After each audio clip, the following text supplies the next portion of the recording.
بسم الله الرحمن الرحيم. الحمد لله رب العالمين، والصلاة والسلام على رسوله الكريم محمد بن عبد الله الأمين وعلى آله وصحبه وأزواجه وذرياته ومن تبعهم بإحسان إلى يوم الدين. أما بعد، فإن الله تعالى قال في القرآن المجيد والفرقان الحميد: أعوذ بالله من الشيطان الرجيم، بسم الله الرحمن الرحيم. ألف لام ميم، ذلك الكتاب لا ريب فيه هدى للمتقين. صدق الله العظيم. وقال النبي صلى الله عليه وسلم: إن الله يرفع بهذا الكتاب أقواما ويذع به آخرين، أو كما قال عليه الصلاة والسلام. حضرات علماء کرام، مدرسے کے ذمہ داران، منتظمین اور معاونین، طلبہ عزیز، مہمانان گرامی اور سامعین و سامعات، وقت کم ہے اور علماء کرام یعنی مقررین علماء کرام کی تعداد زیادہ ہے. 8:30 بج چکے ہیں. 10 بجے پروگرام ختم ہونا ہے. 1.5 گھنٹے سے کم کا وقت ہے اور میں سمجھتا ہوں فہرست میں 5-6 علماء کرام ہیں. تکمیل حفظ قرآن بھی ہے، دستار بندی بھی ہے، پھر گلپوشی بھی ہوگی، تو شاید میرے حصے کے 10 منٹ ہوں گے. تو میری کوشش رہے گی 10 سے 12 منٹ میں میں اپنی بات مکمل کروں. اللہ تعالی ہم سب کو عمل کی توفیق عنایت فرمائے. بیانات سنیں گے. ماشاءاللہ ایک پر ایک علماء کرام ہیں، نوجوان علماء کرام بھی ہیں، عمر دراز بھی ہیں. میں آپ کے سامنے 2-3 موٹی موٹی باتیں رکھنا چاہوں گا تاکہ آپ کو یاد رکھنا بھی آسان ہو جائے اور آپ کے لیے اس پر عمل کرنا بھی آسان ہو جائے. سب سے پہلی بات تو میں ان حفاظ کرام سے کہنا چاہوں گا جن کے سروں پر دستار تکمیل حفظ قرآن باندھی جائے گی کہ آپ خوش نصیب ہیں کہ اللہ تعالیٰ نے آپ کے سینے کو اپنے قرآن کی حفاظت کے لیے منتخب فرمایا ہے. اللہ تعالیٰ کی کتاب ہے قرآن کریم، اور یہ ایسی کتاب ہے جس میں کوئی آدمی چاہ کر بھی رد و بدل نہیں کر سکتا ہے. آسمانی کتابیں اور بھی تھیں لیکن لوگوں نے اس میں رد و بدل کیا. اللہ تعالیٰ نے اس کتاب کی حفاظت کی ذمہ داری نہیں لی تھی، لیکن قرآن کریم وہ کتاب ہے، اللہ کی وہ مبارک کتاب ہے جو کتاب قیامت تک رہنے والی ہے. یہ انسانوں کے لیے گائیڈ بک ہے، ہدایت نامہ ہے جو قیامت تک کے لیے. آقا نامدار احمد مصطفیٰ محمد مصطفیٰ صلی اللہ علیہ وسلم کی آمد کے بعد قرآن کریم کا نزول ان پر ہوا. اب یہ قرآن قیامت تک کے لیے سارے انسانوں کی ہدایت کی کتاب ہے. قرآن کو چھوڑ کر اگر کسی دوسری کتاب اور اسلام کو چھوڑ کر کسی دوسرے دھرم کو آدمی اختیار کرتا ہے تو اللہ کے نزدیک وہ دین قابل قبول نہیں ہو سکتا ہے.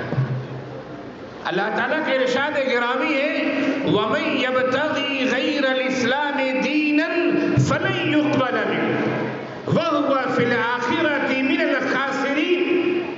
کہ جو اسلام کے علاوہ کسی اور دین اور دھرم کو اختیار کرتا ہے تو اللہ تعالیٰ کے نزدیک وہ دین قابل قبول نہیں ہے اور وہ انسان کل قیامت کے دن نقصان اٹھانے والوں میں سے ہوگا. قرآن کریم یہ آخری کتاب ہے جسے مان کر انسان ہدایت پا سکتا ہے. اسلام وہ دین ہے جس دین پر چل کر انسان اللہ کے مرضیات کو سمجھ سکتا ہے.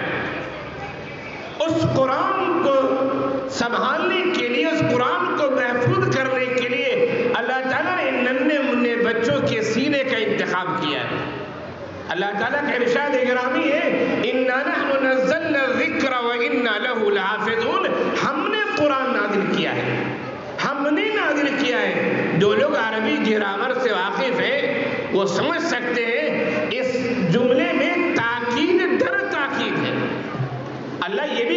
سکتا تھا. کیا اللہ کہہ سکتا ہے نزلنا ذکر، انزلنا ذکر، لیکن یہ نہیں کہا. اللہ نے کہا انا تاکید کے لیے ہے، اللہ نے کہا نحن تاکید کے لیے ہے، اور پھر انا نحن نزلنا ذکر وانا لہ لحافظون، پھر انا تاکید کے لیے، لام لحافظون وہ بھی تاکید کے لیے.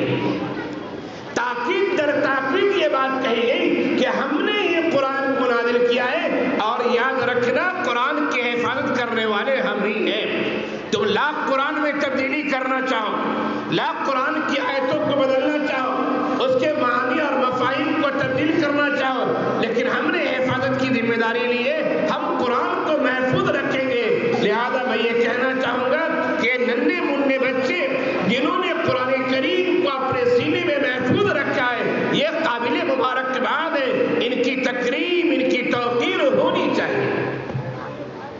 آپ ذرا غور کریں، اگر آپ کے محلے کا کوئی بڑا سیٹ صاحب ہو، بڑا سیٹ صاحب ہو، بڑا کوئی پیسے والا ہو، بڑا کوئی عہدے کا ذمہ دار ہو، آپ کو کوئی چیز رکھنے کے لیے دے کہ ذرا رکھو، آپ پھولوں نہیں سمائیں گے. سیٹ صاحب نے ہم کو رکھنے کے لیے دیا ہے، فلاں منسٹر صاحب نے ہم کو رکھنے کے لیے دیا ہے. 10 لوگوں سے خوشی کے بارے میں کہتے رہیں گے کہ فلاں آدمی رکھنے کے لیے دیا ہے، یعنی فلاں نے ہمیں امانت دار سمجھا ہے. یہ تو دنیا کی چیزیں ہیں. اللہ کی کتاب قرآن جس کے سینے میں رکھا گیا ہے، ذرا غور کرے وہ سینہ کتنا مبارک ہوگا. حفاظ کرام سے میں کہنا چاہوں گا کہ آپ نے 3 سال 4 سال کی محنت سے قرآن کو محفوظ کیا ہے، قرآن کو یاد کیا ہے. اب اس کے بعد جو آپ کی دستار بندی ہوگی، دوسرا بڑا مرحلہ آپ کے سامنے آنے والا ہے، اور وہ یہ قرآن کو یاد رکھنا ہے. آپ کو میں کہا کرتا ہوں قرآن یاد کرنا آسان ہوتا ہے، یہ بھی اللہ کے فضل سے ہے. بغیر اللہ کے فضل کے، اس کی توفیق کے، انسان قرآن یاد نہیں کر سکتا ہے. کتنے لوگ مدرسے میں آتے ہیں، حفظ میں داخلہ لیتے ہیں، لیکن حفظ مکمل کرنے سے پہلے پڑھائی چھوڑ دیتے ہیں، چلے جاتے ہیں. بہانے کچھ بھی ہو اس سے بحث نہیں ہے. داخلے تو اس نے لیے تھے، پڑھنا شروع تو کیا تھا، چند پارے یاد بھی کیے تھے، پھر قرآن مکمل کیوں نہیں یاد کیا؟ یقیناً اللہ نے اس کے سینے کو کسی وجہ سے منتخب نہیں کیا.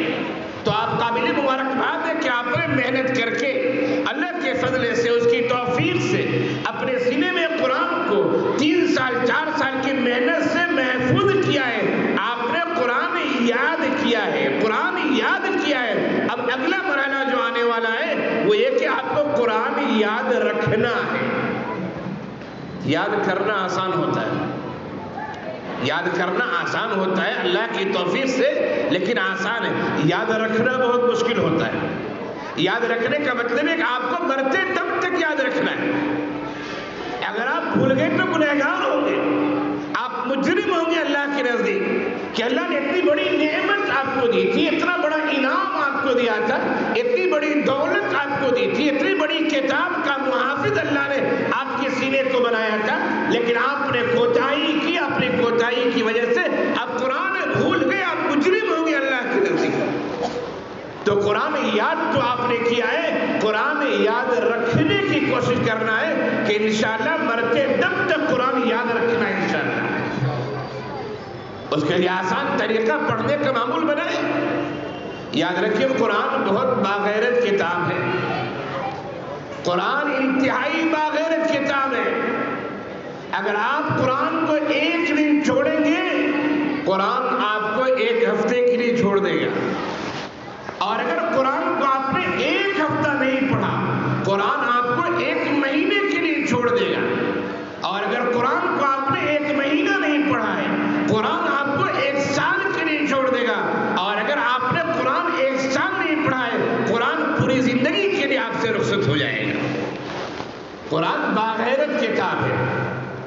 اپنے دوستوں میں دیکھتے ہوں گے، کسی دوست کے گھر خوشی ہوئی ہے، غم ہوا ہے، آپ اگر فون نہیں کریں، مبارکبادی نہ دے، غم میں شریک نہ ہو، تو دوست منہ پھلا لیتا ہے. اچھا اس نے فون نہیں کیا. بھائی بھائی میں اگر خوشی کے موقع سے شریک نہ ہوا جائے، غم کے موقع سے غم جب بھائی بھائی سے ناراض ہو جاتا ہے، دوست دوست سے ناراض ہو جاتا ہے، رشتہ دار آپس میں ناراض ہو جاتے ہیں، تو یہ کتاب تو اللہ کی کتاب ہے، یہ تو انسانوں سے زیادہ باغیرت کتاب ہے۔ آپ اس کو اگر چھوڑیں گے تو وہ کتاب آپ کو چھوڑ دے گی، آپ سے رخصت ہو جائے گی۔ لہذا پہلی بات کہ حفاظ کرام نے قرآن کریم کو یاد کیا ہے، یاد رکھنے کا بھی عہد کریں انشاءاللہ۔ یاد رکھیں گے انشاءاللہ۔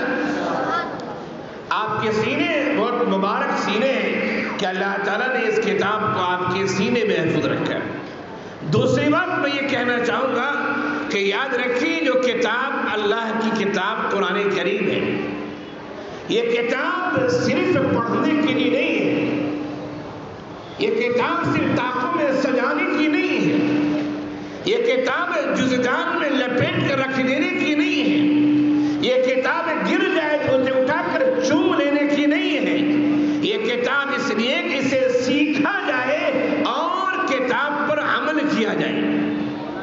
میں نے قرآن کریم کی آیت پڑھی تھی، سورہ بقرہ کی شروع کی پہلی آیت، الف لام میم ذالک الکتاب لا ریب فیہ، یہ وہ کتاب ہے اس میں شک و شبہ کی کوئی گنجائش نہیں ہے۔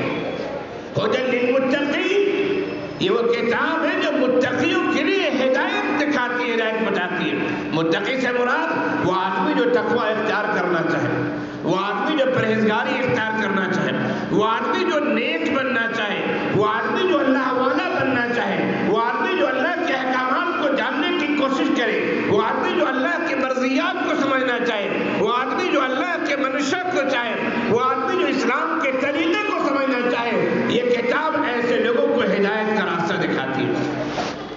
آج عجیب و غریب ہے، ہم قرآن کا ادب بہت کرتے ہیں، احترام بہت کرتے ہیں، گر جائے تو اسے اٹھا کے آنکھوں سے لگاتے چومتے ہیں۔ یہ قرآن کا ادب ہے، اچھی بات ہے، کرنا چاہیے، لیکن قرآن آیا ہے کہ اسے پڑھ کر سمجھا جائے۔ ہم غور کریں، کیا ہم قرآن کو سمجھنے کی کوشش کرتے ہیں؟ اللہ کے رسول صلی اللہ علیہ وسلم نے فرمایا ان اللہ یرفع بهذا الکتاب اقواما ویضع به آخرین۔ قرآن کریم وہ کتاب ہے کہ اللہ تعالیٰ اس کتاب کی وجہ سے کچھ لوگوں کو بلندیاں عنایت کرتا ہے، اور اسی کتاب کی وجہ سے اللہ تعالیٰ کچھ لوگوں کو ذلیل و خوار کر دیا کرتا ہے۔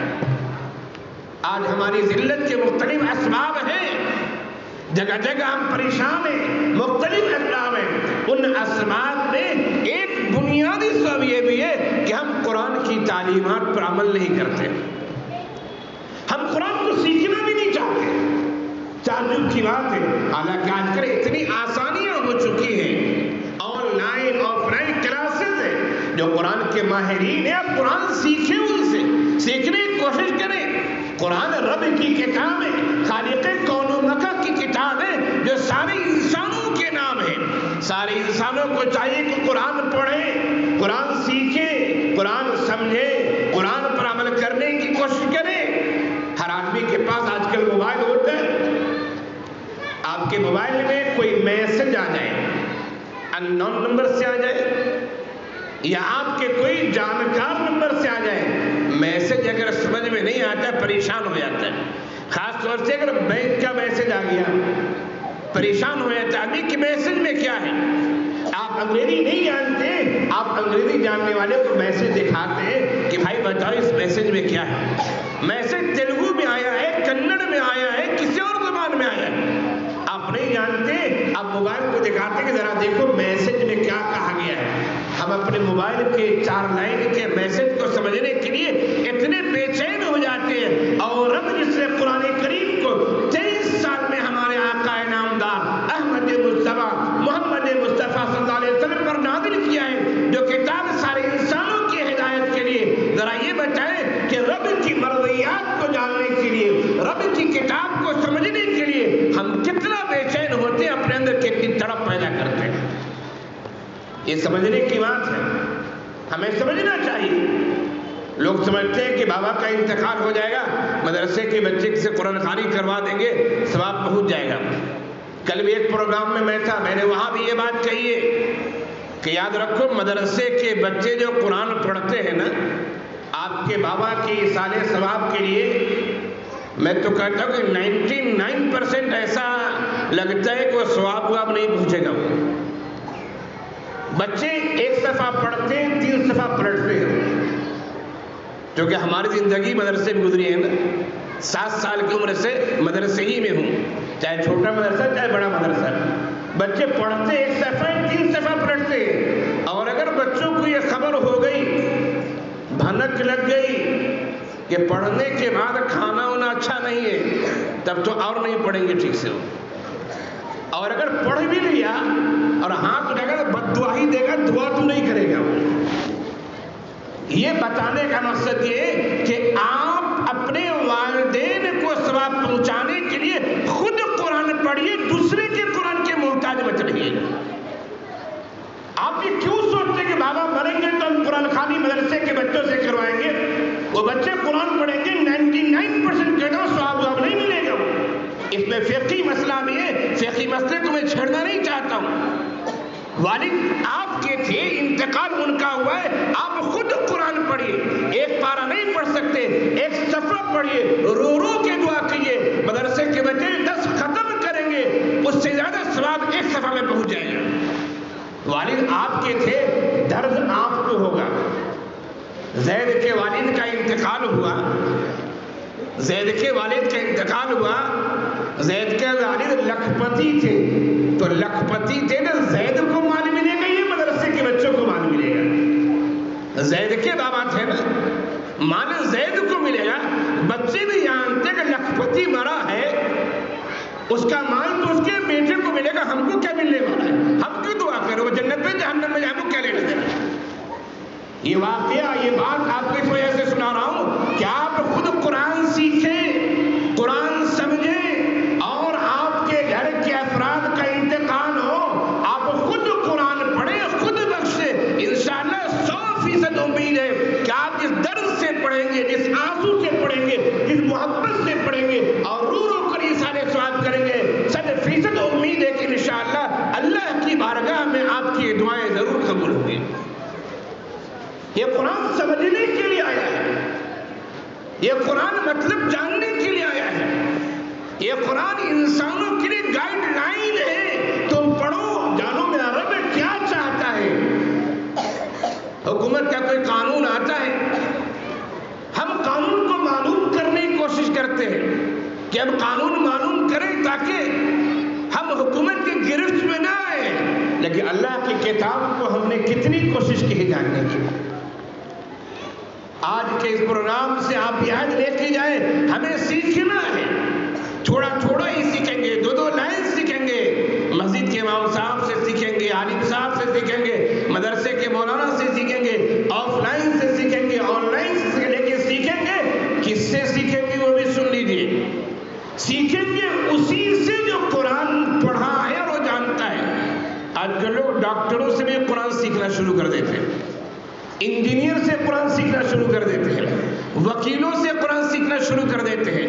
ذرا سوچئے, آپ اپنے دماغ سے کام کیجئے. آپ کو ڈرائیونگ سیکھنا ہے, ڈرائیونگ, تو آپ ڈرائیونگ کس سے سیکھیں گے؟ جسے ڈرائیونگ آتی اس سے سیکھیں گے. آپ کو تیراکی سیکھنا ہے, ندی میں تیرتے کیسے, تیراکی اس سے سیکھیں گے جسے تیرنا آتا ہے. جس نے قرآن کا کورس نہیں کیا, عالم کا کورس نہیں کیا, مفتی کا کورس نہیں کیا, علماء کے درمیان نہیں رہا, وہ صرف اپنے سیلف اسٹڈی سے وہ کیا کیا بن گیا, اس سے آپ دین سیکھیں گے, وہ خود گمراہ ہوگا, آپ کو بھی گمراہ کرے گا. دین دینداروں سے سیکھیے, دین علماء سے سیکھیے, دین مدارس کے لوگوں سے سیکھیے. علاج کرانا ہو تو آپ ڈاکٹر کے پاس جاتے ہیں, کسی انجینئر کے پاس نہیں جاتے ہیں. علاج کرانا ہو مدرسے کے بچے کے پاس نہیں آتے ہیں, آپ محلے کے ڈاکٹر کو دیکھتے ہیں. لہذا قرآن سیکھنے کے لیے قرآن والوں کے پاس آنا پڑے گا.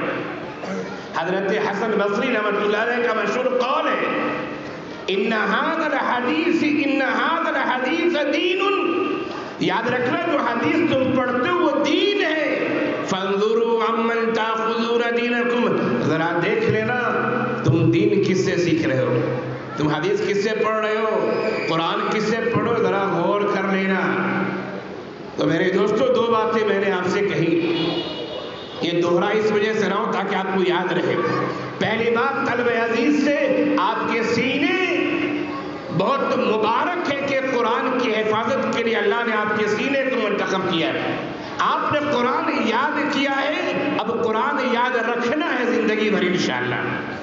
دوسری بات میں نے آپ سے یہ کہی کہ اللہ تعالیٰ نے یہ قرآن جو نازل کیا ہے ہم بغیر سمجھیں گے، بغیر سمجھے پڑھیں گے تو بھی ثواب ملے گا، ثواب کا انکار نہیں ہے.